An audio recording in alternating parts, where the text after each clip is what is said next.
The fight for the White House is entering its final days, and for the first time, the two candidates are going to cross paths in the battleground state of Florida. Mr. Trump is going to hold a massive rally in Tampa, probably a very large crowd.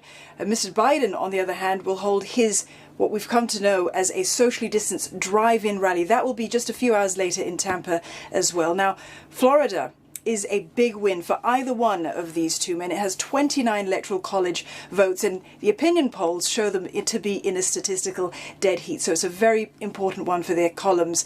Meanwhile, Mr. Trump was also campaigning in another swing state, Arizona. That's where he continued his attacks on Mr. Biden.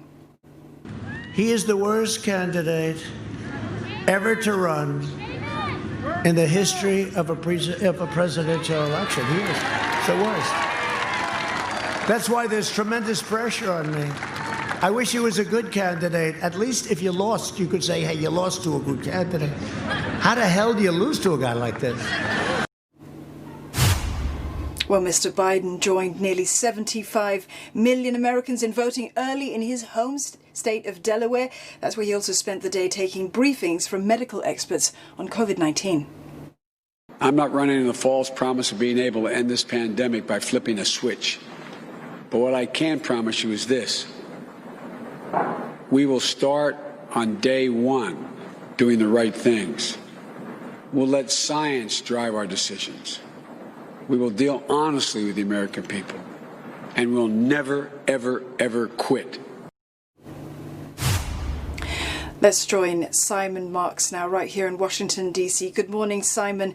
These opinion polls are showing Mr. Trump and Mr. Biden in this statistical dead heat in this state. What are they going to do to be able to win over those last-minute voters before Election Day in Florida?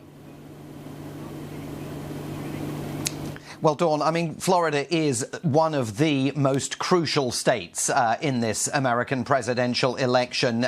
Whichever candidate loses it is suddenly going to discover that their road to the White House becomes more complicated. So I think we can expect both of them to try and shore up their weaknesses, and they both have weaknesses in Florida.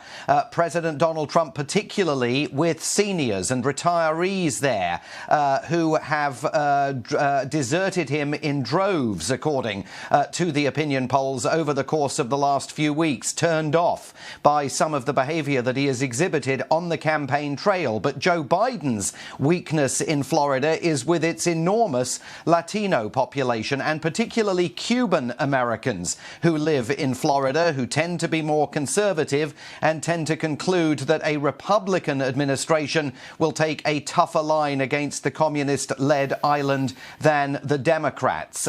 Joe Biden made his first campaign visit to Florida as the Democratic Party's candidate only in the middle of September. Eyebrows were raised by the fact that he waited that long to visit the Sunshine State.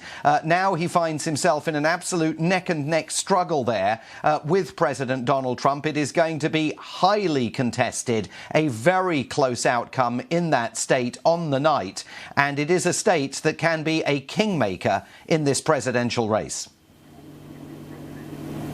Meantime, Simon, US GDP numbers, we're expecting them out in just a few minutes from now. An anticipated 31% rise on an annualized basis. That would make it about 7% quarter on quarter. But it doesn't tell the whole story, does it?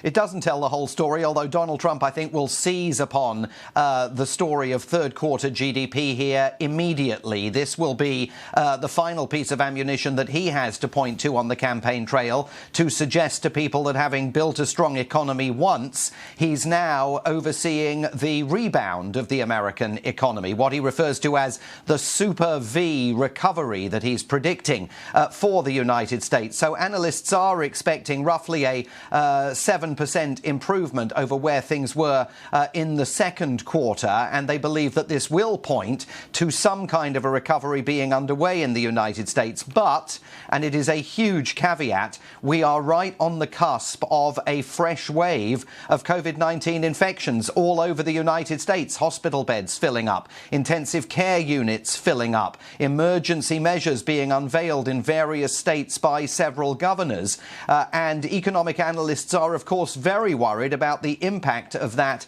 on the economy, the possibility of further restrictions being implemented over the course of the next weeks and months, and also the sense that is beginning to set in on Wall Street and across the country that this is going to be a very long haul. This is not going to be something that simply rebounds very quickly and by the beginning of 2021 everything's back to normal. This is a 3 to 5 year time horizon for the American economy to get over this.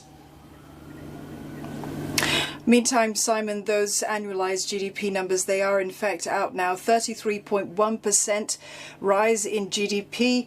No doubt the president might be tweeting about that in the next few minutes. But thank you, Simon, very much for that. Simon Marks right here in Washington, D.C.